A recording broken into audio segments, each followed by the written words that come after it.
Well, hello, everybody, wherever you are. It's kind of gloomy day here in New York. This is our May meeting of the virtual events group, and actually, it's been about 2 years since we started this, and the pandemic was at its raging height, and it is behind us now, but it's changed quite a lot of our behaviors. At the same time that we lived through a pandemic, we were also ushering in a new generation of conference attendee, younger, with very different needs, very different expectations, and very different wants, and very definite wants about what they want to get out of meetings and presentations. So today, we're going to look at both sides of this coin. We're going to start with Kara Dickerson. Kara is a longtime veteran at CES, and I worked with her for many years as she was in charge of all strategic content planning. She worked with some of the most recognizable names in the technology industry, preparing them to take the big stages at CES and deliver their message in meaningful ways that accomplish their goals and the audience's goals. So she's going to talk to us about how events have changed and the major trends that are sparking those changes. Then we're going to flip gears and we're going to meet Mark Mallchock from Brella. Now, Mark also veteran, 30-year veteran in the production side of things. And Mark had to live through changing the way he worked during the pandemic, which was doing a lot of virtual and a lot of remote, and had to really train rank newbies on how to look good on camera. And he's just going to remind us, enlighten us, and give us some tips on the presentation part of our online lives. But before we jump into that, we thought we'd check your temperature and see how you're feeling and what you're pondering after 2 years of living in a post-pandemic world and how that's changed how you think about conferences and events. So I'm going to ask Shona to put up the first pondering slide, and we're going to create word clouds of our sentiments together. So here's what I want you to think about. What do you think has changed about conference sessions since the pandemic? And we're going to move to the next slide, and you're going to see a QR code. If you have a phone, snap that QR code and you will be taken to a site called Mentimeter that has this question up there. If you don't have a phone, Gigi will put the URL in the chat window. You can go to menti.com and enter the code, and you will get those questions also. You get 3 answers that you can put in, and then we'll see what the crowd hones in on. We'll give you a few minutes to get that.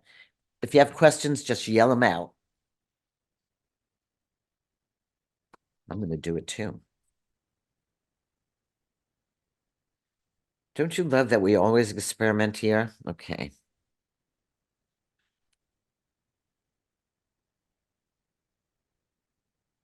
You're watching on your phone and your Android isn't cooperating. Okay, Matthew, you can tell us yours. Let's see. I'm going to write mine. Um, uh,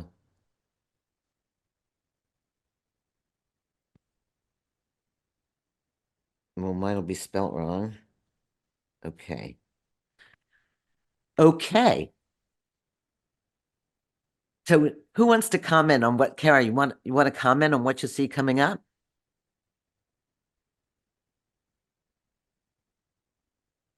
We're seeing hybrid definitely. Shorter attention spans. I said the same thing. More interaction, more accessibility, which is something we're going to talk about a lot. Questionable. Flexibility. Zoom. Yes. Before you all got on the call, I said I celebrated my birthday on Zoom the other day, and it was quite the spectacle. I still love it. Anyhow, let's go to the next question, and we'll see how we fare there now that you've got the idea here. Next thought to ponder. What's the most important video conferencing skill that you've learned since the pandemic?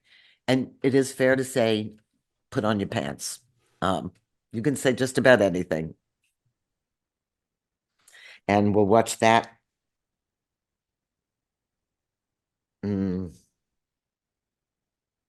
So, okay, the mute button. Yes, the mute button is your friend, except when it's not supposed to be on mute. Lighting, great one. Yes, the beauty filter. I found out the hard way when I called Zoom and I said, "How do I turn this beauty filter on?" And they said, "It is on." And that made me really feel bad. And let's see, Matthew says the back end evolving platform that is Zoom. Yes, it is really good to check back through your Zoom features every couple of days because they really are coming fast and furious, from AI to note-taking to word clouds to polling. It's a pretty rich environment now that the same way with early word processing, the 80-20 rule. We use 20% of the features 80% of the time. There's a lot in Zoom that you can master to make it look better. Okay, that's a great one. Succinct. Love it. So we're going on to the next question. How will a new generation of event goers be different? What are they looking for? Okay, we're answering. We're loving Mentimeter.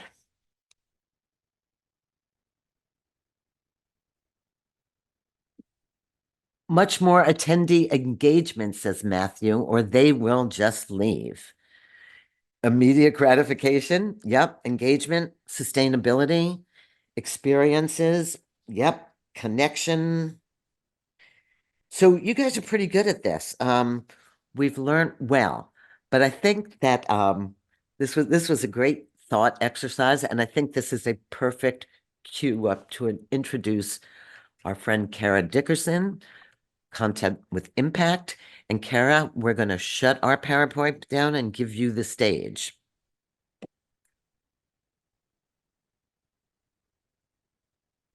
Perfect. Hi, everybody. How are you? Give me a second to pull up my screen here. Can everybody see the screen? Okay, perfect. What you may also be able to hear is the sound of a drill in the background because I'm doing some basement remodeling. So I apologize if you're hearing some noise in the background. Hopefully in one of those word clouds we saw just a second ago on mastering virtual events, we saw the word flexibility. So you may hear that coming in and out. So I apologize, but it's so nice to be here. Robin, thank you for having me.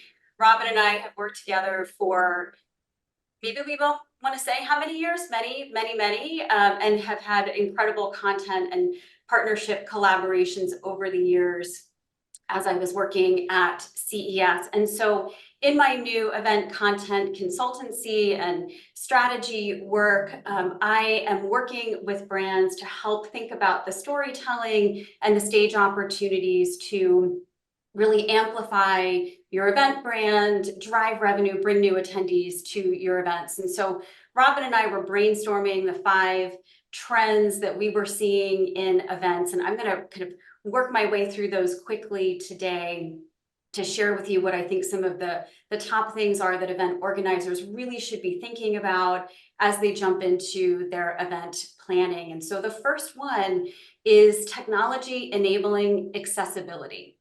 I think this one is so exciting. The CDC, will tell us that 1 in 4 American adults suffer from a disability. That could be hearing, it could be vision, it could be a neurosensitivity. We all are talking to global communities. We're a global society, so we have customers all over the world. And technology advancements are really moving so quickly to allow us to connect with many, many more people in much better, more inclusive ways than I think we ever have before. So this is a trend I'm really excited about. If you consider assistive technology tools, these have come such a long way. AI tools are now enabling live captions during digital sessions like this or in-person sessions in multiple languages, things that we certainly could have done with live human translators. I did this for years at our keynotes at CES, but it's expensive. You have to fly people out. There's a lot of cost with it, and we can do these things so much more feasibly and affordably now than we could. At the last CES show in 2024, the show organizers worked with the production network who helps them with these technologies to provide AI captions, real-time AI captions in every single conference room. That's more than 200 sessions where people in the room for the first time were able to have that captioning technology, which really allows your content to reach so many more people. And what you're seeing on the screen, you may be confused for a second. You may be seeing the words changing in front of you on this graphic.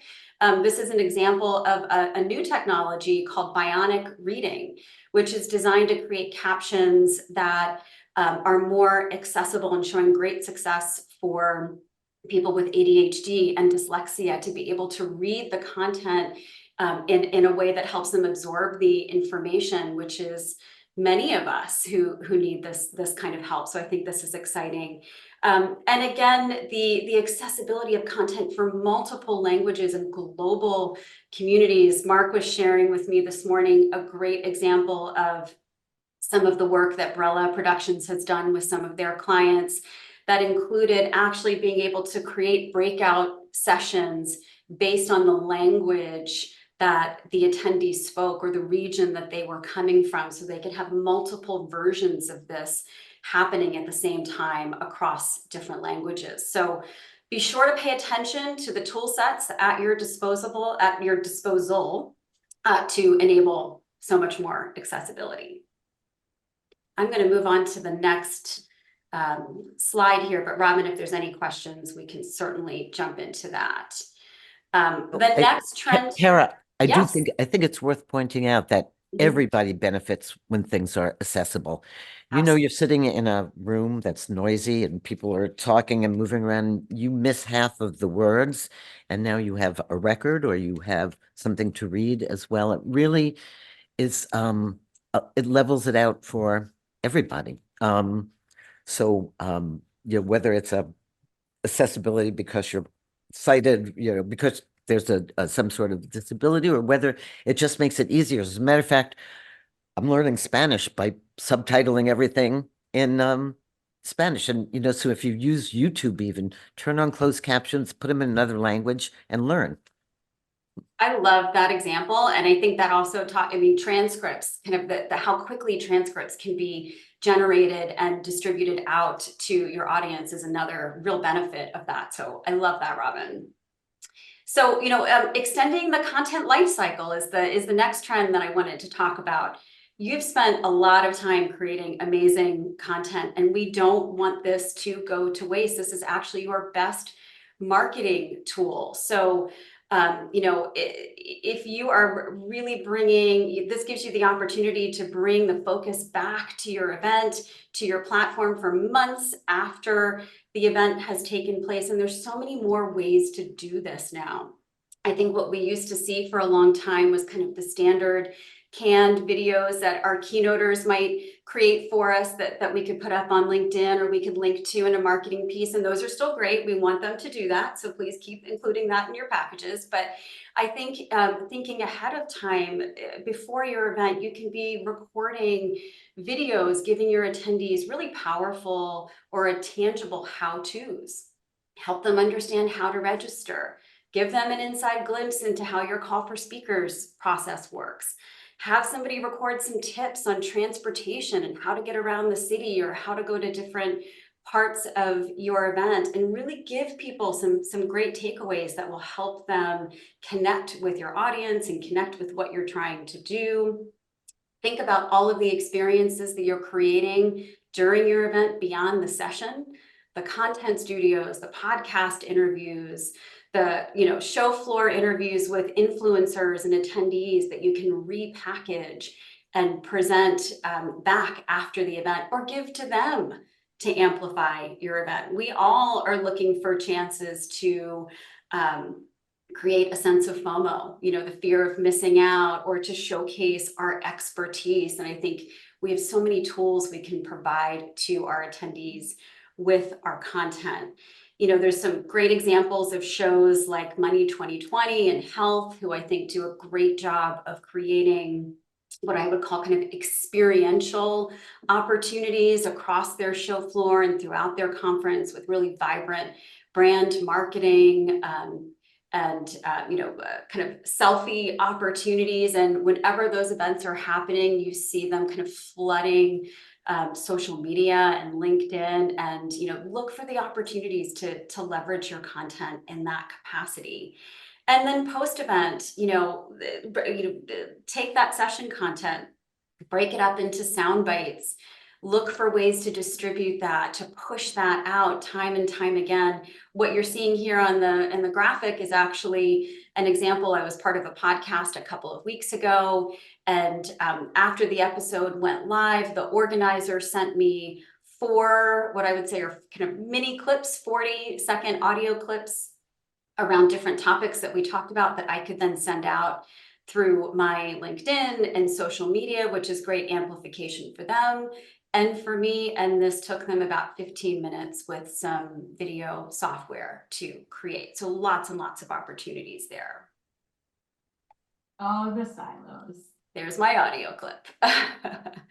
So Robin, before I move on to the next trend, any questions or observations? Anybody have anything to say? I just added in the window that in our virtual events group database, we have a lot of the AI snipping tools. We use them all the time. Hate to break the news to you, but nobody wants to watch your 45-minute speech online. They want to watch the recap. So you can find some good tools there. So thanks. That was a really good tip. Love it. Thank you. So trend number 3, creativity equals engagement. I think it's pretty obvious at this point that attendee decision-making around events has changed. People are registering later. They value education. They want content with substance. They're looking for creative inspiration. They want to network and have compelling connections made if they're making the choice to attend an in-person event, a hybrid event, a virtual event. And our attention spans are shorter. So that came up in the word cloud at the beginning as well. So that means your event content needs to change too. So I really encourage everybody to kind of challenge your pre-pandemic norms. If you have a room that's kind of filled from 9 to 5 with back-to-back sessions without a lot of breaks or different format changes, it's probably time to rethink that. Consider partnering with sponsors to create some more experiential opportunities for your attendees, whether they're in those rooms or on the show floor. In fact, maybe Mark, if we have time for it, we can kind of come back to this in a Q&A period. Mark was telling me about a great creative theme that they created for one of their clients. That was an amusement park roller coaster theme that went all the way through from the content and video interstitials to the on-site experiences and even some digital souvenirs that they were creating for their attendees. So really lean into your production partners to help you come up with compelling opportunities to do that. Think about interactive workshops around a business topic that's really important to your community. Perhaps even smaller stages, instead of one large one, smaller stages centered around themes and particular parts of your industry. And definitely be planning for moments of creativity and fun. Everybody needs brain breaks. Our attention spans are shorter. We do zone out faster. Everybody has a phone and a computer in front of them. So you want to look for the ways to keep people engaged. Talk to Robin. She's the master of this. Gamification. I feel like you created it. They had an amazing event called Last Gadget Standing at CES for years and years, which I would say was the hottest ticket. There was a line out the door. The noise meter I'm was on the 5G board for capturing great stuff there. So really look for the creative opportunities. And I would say digitally, this is just important. What you're seeing here on the slide, probably many of you have been following Julia Solaris, who's a great content creator in the event space. I attended an event that he did last fall. And what he did was pull together 10 people to each talk about one trend in 1 hour. I think some of us might have been there just to see if he could technically pull it off and see what happened, but he did it. The chat was on fire and it was memorable. So find that creativity.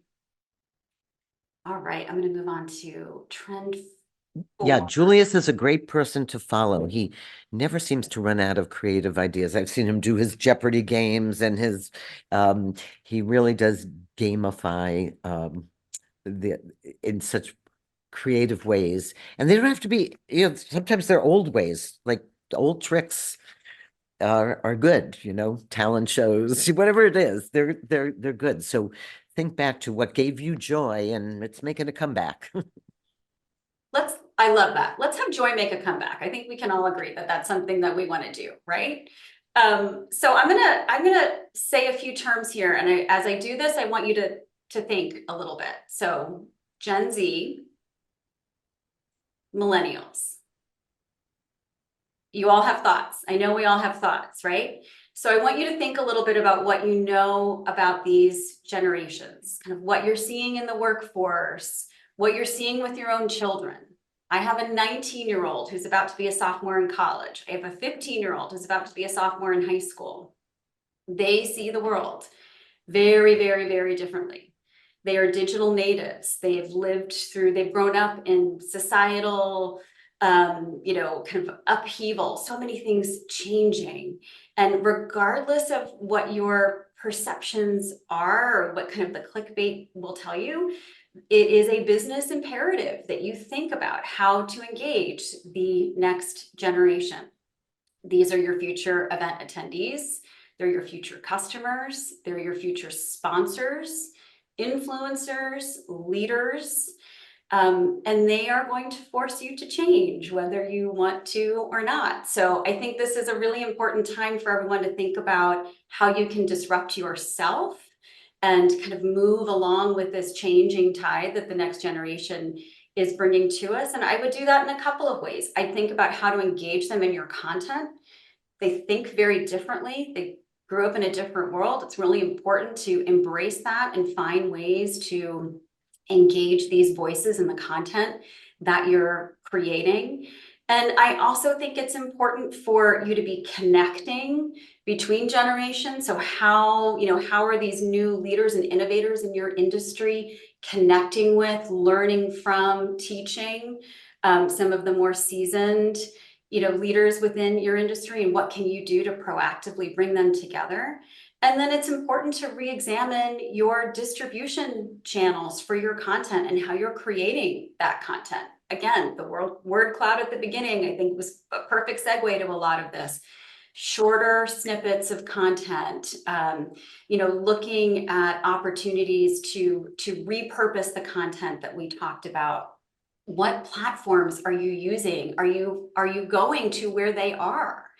Because if you're not, it's probably a great opportunity to take a look at what you might want to start doing differently and how you can start engaging the future of your industry. And I would actually, kind of say that to me, this is an extension of the great DE&I work the events industry has been doing over the last 10 years to make it more inclusive and include all of the voices that need to be there. And the kind of younger generation is a part of that in my mind. Okay. Go ahead, Robin. No, that is a lot to digest. And and I think there's never been a time in history when so many generations were in the workplace together. And I find personally, if I just hit it on the head right away and say, I'm older, but I know a lot, you're younger and you know a whole lot. So can we just have this dialogue? And I think they love it. I really do. I think they really respond well. And I ask them before, like, what would make you happy out of this session? And it's really hard to do. What would make them happy today is if we did this all in 10 seconds. So Well, I think authenticity is really important actually there. And in fact, that's again a great segue to my last trend here, which is what I call content with purpose. And, we live in a world that's overflowing with content for all of us, no matter how old we are. We listen to podcasts, we have social media, we have our choice of influencers. Many of us are on LinkedIn or our business platforms all day. Our events and our communities and our professional societies are giving us content every day. Content studios, workshops, roundtables, virtual experiences. And so it does take, I think, work and authenticity to break through the noise, to get people's attention in the midst of all of that content. And one of the things that I would advocate for is really think about creating content with purpose. And I've been talking about this on LinkedIn a little bit, just making sure that the storytelling you're presenting connects with the human impact, with the business impact that you're trying to convey, that you're going beyond the sales pitch, the product announcement, product 2.0, whatever it may be. And really making sure that your content is of service to your attendee, no matter what industry you're in, what type of event you're presenting. Ask yourself some questions. Am I providing needed education? Am I suggesting new ideas or ways of doing things? Am I giving the audience a tangible takeaway that's going to help them be better in their business? Am I opening their minds to new possibilities? Whatever it may be. And what you're seeing here on the slide is, if you don't know who this is John May. He's the CEO of John Deere. Everybody knows John Deere. We know the hats, the tractor company, agriculture, construction. But this is actually a keynote that John Deere was giving, not at an agriculture show, but at CES, the world's largest convening of the technology industry. They were the opening keynote in 2023. And what he was talking about here was not only their technology innovation, but how it was helping their customers, the farmers, actually use less water, less fertilizer, have a more sustainable global food supply. And they told this story in a way that for all of us in the audience, it's so beautifully connected, not only the problem solving and the technology they were using, but the opportunity it was creating for something that was obviously critical to all of us, the food that we eat and the health of the food that we eat. So this was, I think, a example that's really resonated with me and stuck with me for several years after. So look for those opportunities to add authenticity and purpose into your content creation. And that is the end of trend number 5. So Robin, thank you so much for this No, opportunity. wait, I'm going to put you on the spot for a minute because Please you do. have seen so much, and I know that you work very closely with John Deere to help them find their message. So did you ever have anybody that was uncoachable? And this is a train wreck. This is the dirt we really want to know here. Uncoachable. No, I don't think it's uncoachable, but I think that sometimes it does take work to think beyond, hey, we want to do X. We've got a corporate goal around, X, and that's really what we're here for. But to think about the platform and to think about the audience and really what you're providing, not just yourself, but what you're providing the audience. And I do think that, if you have a great partnership between the content team and the brand, that you can really work together to find the right storytelling opportunity and make sure you're maximizing the impact of the content you're creating. Great, wise words. So much to soak in. Does anybody have a comment, personal or another insight that they want to add? You can just start talking and we'll find you. Okay, well, think about those things and keep them in mind. Kara, thank you. And now we're going to switch gears a little bit and we're going to move to how we look. We have learned a lot about how to look and present ourselves in an online world, but we're still far from mastering it. And so we asked Mark Mallchock to be the second half of our show. Now that we've talked about content, let's talk about presentation. And Mark, take it away. Mark's like a magician at this stuff. Thanks, Robin. And thank you, Cara, for that great presentation and the highlighting of those 5 trends. I agree completely with absolutely everything you said. We experience it every single day. So as Robin mentioned, for the second part of this conversation on upping your game, we really need to start looking at how we present yourself, myself, ourselves to the audience, right? So to have your event achieve any sort of level of success, another very important part of making sure your content has the impact that you want and is most importantly retained for the future is to make sure your audience connects with you as a presenter. And a large part of this is how you present yourself to your audience. So as a quick introduction, as mentioned, my name is Mark Mallchock. I'm one of the co-founders and chief creative event strategists at Brella Productions. We're based just north of Chicago. And we've been in business for over 30 years, helping corporate clients engage with their audiences and create memorable experiences that leave a lasting impact. Specifically, finding ways to allow the content that Cara discussed to have its best chance at being retained. So my background from this comes from a classical theatrical training as both an actor, storyteller, and director, but as well, also being a film director and event producer.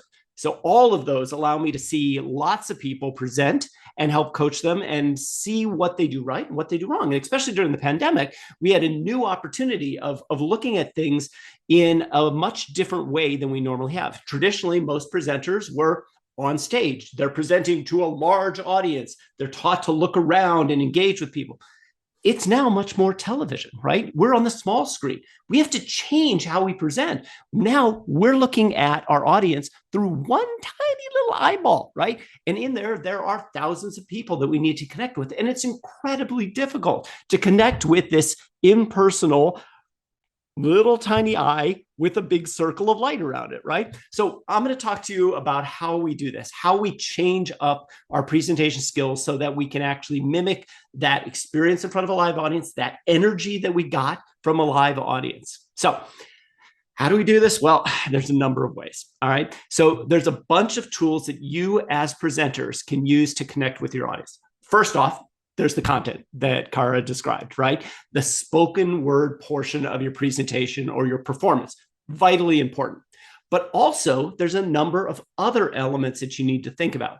Your visuals, your PowerPoints, your graphics, your imagery, right?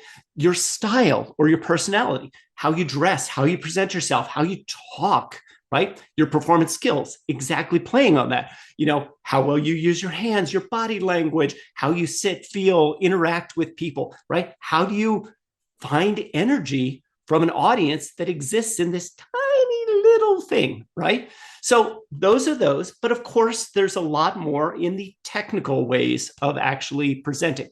And covering all of those things I just mentioned would take all day, and we don't have any time for that. So I'm going to focus on just the technical part of this primarily today. Why? Well, if your audience can't hear you or see you, or they're so distracted by bad audio and bad visuals that they don't pay attention, sadly, it doesn't matter how good your content is. So what we need to do is we need to get these parts absolutely perfect. We need to get these parts right so they enhance the content. They reinforce your message and they create memorable moments that are tied to your content. So what I'm going to do today is I'm going to start with a very practical example. And this is what we do with presenters during our tech checks for all of our virtual meetings. To give you an idea what a tech check is. So tech checks are those moments that we have, hopefully a couple of days before their presentation. And what we'll do is we'll tell them, be in the place that you're going to be presenting from. Sit down, and we're going to take 15 minutes, and we're going to coach you on some of the things that we can help you to do to be a better presenter. All right. So one of those things is we'll go through today. It's camera, it's lighting, it's audio, it's presence, it's framing. There's a number of things. All right. One of the things that we did to help during the pandemic is we actually send people out the tools that they need. And these are cheap. Like you can do this for a couple $100 to completely transform your presentation, your online, your visual, your camera, personality, and presentation. We did these as a virtual studio in a box is what we called them. So it was a FedEx box. And we shipped these all over the world. And what we had in it were very simple. All right. We had a 4K camera. I'll actually pull out a couple examples. So I'm using a Kia Razor, right? There we go. So it had a little box, 4K camera, had an audio puck, right? Little tiny audio puck. It had ring lights as well. And for some people, we had a green screen. And what we do is we ship this to them. We would take 5 minutes and help them set it up and walk through the step-by-step that I'm about to show you. So what I'm going to do is I'm going to do a little movie magic here to reset to baseline. So we're going to get to this, right, where I've got right now on here. So what I'm going to do is I'm going to turn off my camera, and I'm going to actually ask the team to switch over to another camera for me, and I'm going to switch some audio, and I'm going to do some other things here. So I'm going to switch to a little bit of some other elements. I'm turning off some lights. All right, so what we can do is, if you can go ahead and switch to my iPad as the main connection for me. Woohoo! All right, beautiful. I'm going to say. Oh, you look great. Yeah, isn't that wonderful? Now, I'll tell you, not everybody does this. I have had somebody, and I kid you not, can you hear me okay? Because I'm going to be speaking away from the microphone here for a second. Yes, we hear you. Beautiful. All right, I kid you not. We attended a webinar, and the presentation looked exactly like this. Luckily, it wasn't one of the ones we were doing. Otherwise, we could have fixed this. But this was a sponsor, God, it was a Fortune 100 company. They sponsored this huge week-long thing. And there's this is speaker fan. I'm not talking about that, right? So and they had his entire presentation. We never saw his mouth. Like it was always like this, right? So it's dark, it's horrible, it's backlit. There was a fan going, which causes massive compression artifactings and issues, right? So their presentation was like this. It was horrible, right? So the reason I'm showing you this is because I wasn't able to make my setup look as bad as this. So this happens. This is what, I've seen. I had people who have like gone from beautiful stuff, and then at the last minute, they've decided that they want to actually move to their couch in their living room. They put their laptop on their lap, and it looked like this. And they moved the whole time. It was seasickness. It was awful. All right. So I'm going to put you out of your misery. Let's go ahead and turn this one off. And I'm going to have you switch back to the other camera. And I'm going to go ahead and turn this one on and talk through the steps of this. So if you can switch me back to this one as the spotlight. All right, so that one's gone now. Thank you. We're here. Woo! All right. So a couple of things. I'm just going to step through this one by one and take you through every part of this process. All right. So let's fix this step by step. And first thing I'm going to recommend is the difference between a regular built-in camera. This is on my regular laptop, right? And a 4K camera. Really cheap to invest in some of these. Again, I'm using a Razor. Logitech makes some beautiful cameras. Look for one that is a 4K camera because it's going to do two things for you. One, it's going to be higher resolution, and it usually comes with a ring light. It comes with better mounting options. Really nice, not very expensive. So what I'm going to do is I'm going to switch from this internal camera, and I'm going to switch you just to that camera. All right. So as still bad, right? Nothing good here to see, right? But we've already got me in focus. My resolution's higher. It looks much nicer across the board, right? So I'm going to always recommend first thing you do, invest in a camera that will be working nicely for you. All right. The other thing is do what we're just doing. Spotlight yourself in Zoom, right? If there's a gallery view and so forth, it's hard for your audience to focus on who you are. So have the team help out, spotlight. Then I'm the one that you're focusing on primarily here. All right, a couple of other things on this one. There are other settings, and I'll get to some of those in a bit once we've got some other things in here, but I would need to fix the audio, right? Because right now the audio is coming from my laptop, right? It's hollow. It doesn't sound very good. So I'm going to switch to a couple of different ones. So let's say, for example, the camera actually comes with a microphone. Not really much better on that side of things. But the other thing you can do is invest in just a simple USB microphone. So here's before and here is after. All right. So a lot different, a lot nicer sound, right? You can do these a number of different ways. What I'm working off of right now is just a little Blue Eddy. These can be anywhere from like $50. This one's like $99 right now. But you can also pick up smaller little devices like this. Again, they're just USB connection. Most of the time, I'll be honest, when I'm doing meetings, I'm using this, which is incredibly geeky, and I realize it's incredibly geeky. But if I switch over to that Sennheiser microphone, it has a much better sound, right? You can tell you've lost all of that room ambiance. It's great.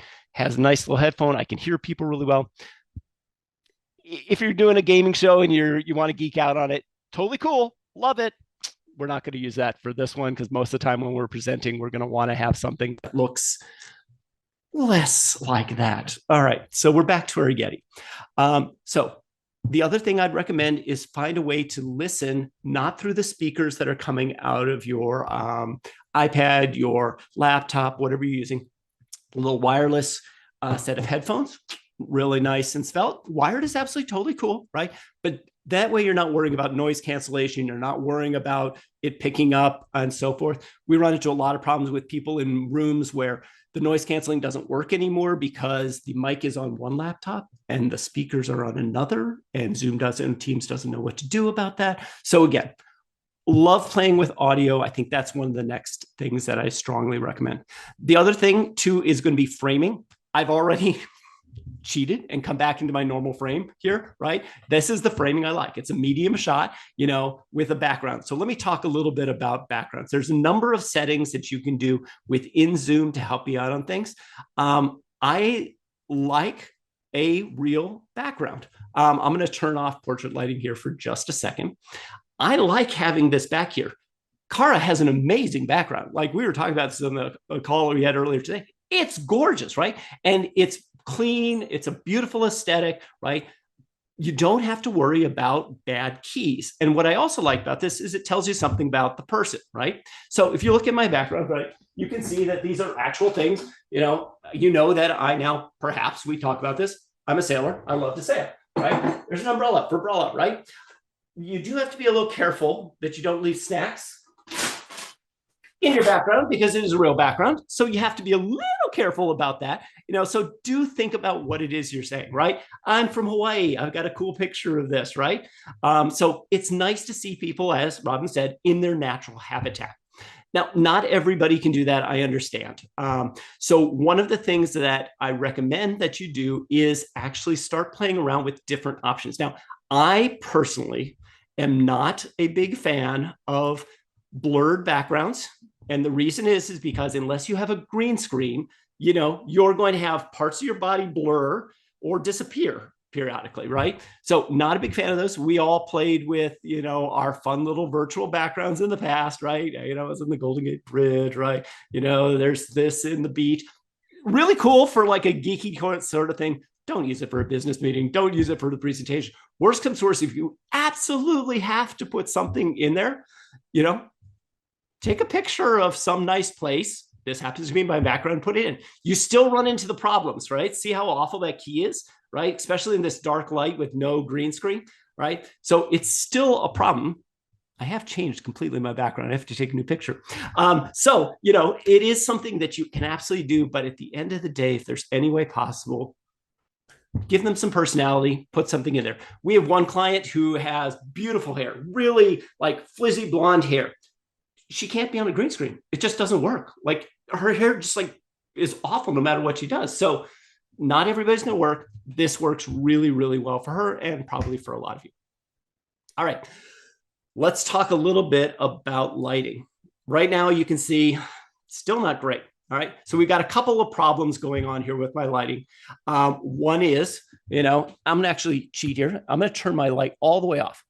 Everything is off. Doesn't look awful. Doesn't look great, right? So I'm going to turn the camera light on. I have two little ring lights that'll pop on.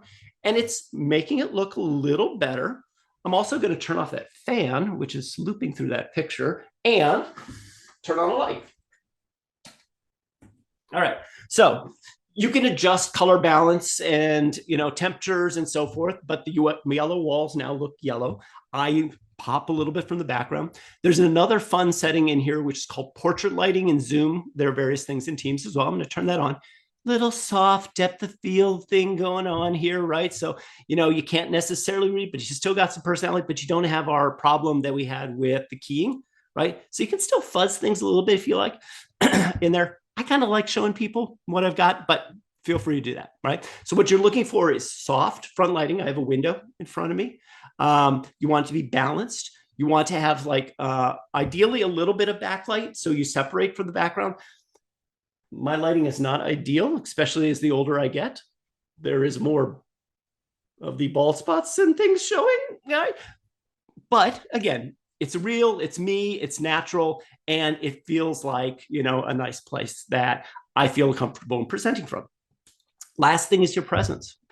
I recommend a couple of things. One, I don't like to be back here. It feels very separated from you, right? So I always suggest people bring into that medium shot we talked about. I actually tell people to sit on the edge of their chair when they're presenting. And the reason for that is that it gives you a little bit more energy as if you're standing. If you can stand, absolutely do it. But most people don't, right? So edge of your chair, lean in, smile. And the thing that I haven't been doing very much because I'm looking at my screens to do this for you, look at your audience, talk to them, engage with them, right? Talk with your hands, engage with them. That's the presence. You want to really have that connection with everybody. So those are some of the things that I strongly recommend. If you can't see yourself easily doing this, or a lot of us just hate seeing ourselves on camera, a couple of things. Get on a Zoom meeting, record it and watch it. If you can't record it and watch it because, again, self-conscious, I'm there, I've been there, find somebody who is willing to actually get on a Zoom with you and just coach you through what we're doing. Just tell you, Cara and I actually had this conversation. She's a professional. She does this every single day, right? But she asked me, and I was like, the one thing I'd suggest is probably zoom in a little bit or tilt down. You had a little bit too much headroom, right? All of us can learn every single day something new, right? So get somebody to help you out. There's also online tools out there. There's a great company called Virtual Sapiens. And Rachel Kozar, I believe her name is, you actually can sign up and it will coach you. It uses AI and it will coach you through proper framing, how big your head should be. It actually will listen to you as you record. I've trained myself mostly out of the eternal ums and ahs in your nose and things. A lot of us don't realize we're saying the things that we are constantly trying to fill the empty space with. It calls you on all of that and will help you out with that. So a lot of information there in a very short amount of time, 20 minutes. So that is everything. So all of this super possible, really cheap, just a couple $100. It doesn't take a lot of time. Even when you're traveling, I have a small little travel kit that I take with me that has, basically the majority of the same stuff in it that I can do anywhere on the road. So super simple, great stuff. That's how you can upgrade your tech set, your stack, your vision, your look in 10 minutes. So I'm sure there's questions. Robin, I'm going to pass it back to you. Okay, do I give the makeup tips now? Please. Yeah, I didn't even mention the Botox setting in here, right? That we've talked about before. That's the Botox, but I do. Honestly, I do put on a little foundation and a little blush to just and I normally don't wear makeup, but I do it for this because you have a tendency to look washed out. And yes, I've learned to make the camera my friend. Although the higher the resolution, the worse it looks. Oh, no, don't get me wrong. 4K cameras showed me a lot of the flaws that I had too. But I will also say, dress for what you want, one step above of what you're presenting for. If you're going for gamer geek vibe, put on one of your best t-shirts, your dress t-shirts, right? But dress just one step up, take it professional, and So there have got to be questions, and I know we Please. have Alfred Poor on this call, who is also masterful at this, and so I'm going to call him out. And ask him, Alfred, any thoughts, anything we've overlooked, anything, your favorite tips? that you- I'm cameraless at the moment because I'm not on my usual machine. But Mark, I got to tell you, I mean, you hit all the high points, and Yep. nothing I would disagree with. The first thing I start off with is be seen, be heard, and minimize distractions, which is where you started. And Absolutely. that's just Yeah, that's and the the whole book, travel and stuff. everything comes I from mean, that. the travel stuff's a big one too. I now travel with more of that crap than I Yeah. do clothing. And so Yeah. given the choice of bringing my sweater and jacket or my camera, I know where I'm going to go. And The one so thing I'd say about small, travel is Mhm. what's that? one thing I would say about travel is most of the time that people are traveling, they end up doing it from their hotel room. Yeah. Don't do it in front of your unmade bed. Agree with you. Yeah. And we've actually had to record people on video, like using Riverside or even Zoom, right? And we've had to coach them into like switching the location around so that bed wasn't behind them, or like framing differently. But yeah, Oh, yeah. you can find we so had many one- nice places. We had the NFT guy who was in his pink bathrobe on his pink unmade bed. It was so bizarre. We had naked goat yoga man. Yeah, we've come a long way to ironing the kinks out of those things. But they are memorable. They are. They are. Questions from anybody in the audience for either Kara or myself? What can we help with? What can we, respond to? Here's me. So I use a 4K camera. The Yep. camera is above my computer. So Yep. I find myself going like this a lot because the camera's up here and my Yep. screen's Yep. down here. Yep. How do you fix hard? Obviously when we're doing, in studios, even if it's conference rooms, we'll bring in like a teleprompter so we can put the camera through it. That's your ideal. The only thing I'd recommend is put any of your content as high as you can. Like just move it up as high as you can and as close to that camera lens, and bring your camera as close to the top of your laptop as possible. Mine's literally sitting on top of my laptop. The eye line's a little off. I'm not here, I'm here. But for most people, Yeah. Notice the You're hard right. thing I could is have used a dictionary and underneath this yeah. and solved it. If I Exactly. could offer just one quick suggestion on that, Please. a really cheap one, get a pair of sticky googly eyes and stick them next to your camera. Put 'em right there. They're hardwired to find eyes and faces. I love that. So if you stick the googly eyes next to your camera, it'll help draw your eyes up there and away from your screen. Alfred, Exactly. that's really good. Yep. That is really good. We've got 5 minutes left in this session. Just let you know for next month, which will be our last session of the summer, I'm thinking of just having you all bring your favorite AIs and bringing an AI expert in to tell you more about it. It seems as much as we've learned about presentations and content, we're learning about AI now. Yep. So any last thoughts, questions? There was one quick question on a teleprompter. So there's a couple of things. Obviously, your first and foremost is presenter notes from Zoom and pop them up there, or use like a Word doc or something like that. There is one, and I'm blanking on what it is right now. That's a remote teleprompter software. But there's also a lot of, with a separate USB 4K camera, it doesn't have to be where your laptop is. I've got 3 screens going here, right? I could easily put the camera over here on the side and use one of the smaller reflective glass prompters. It reflects off, and then you could be looking directly in it, and it's just your laptop. So there are ways to do it out there. Most people's not going to do that. So just try very hard to kind of find ways to cheat it as high as possible. Keep moving things around. Like I've been this whole time, like every time, like my notes, or if there's, somebody talking, I'm constantly get comfortable with moving things from the side, bringing things over, moving them up into that place, moving your script off to the side, grabbing that other one, bringing it back over to the top, and then refocusing on people. So just get comfortable with moving things around to that camera position. Robin, I thank you so much for this today, and I love a lot of the feedback that you're giving. I will add one little thing. Oh, there you go. You're putting me on the spot.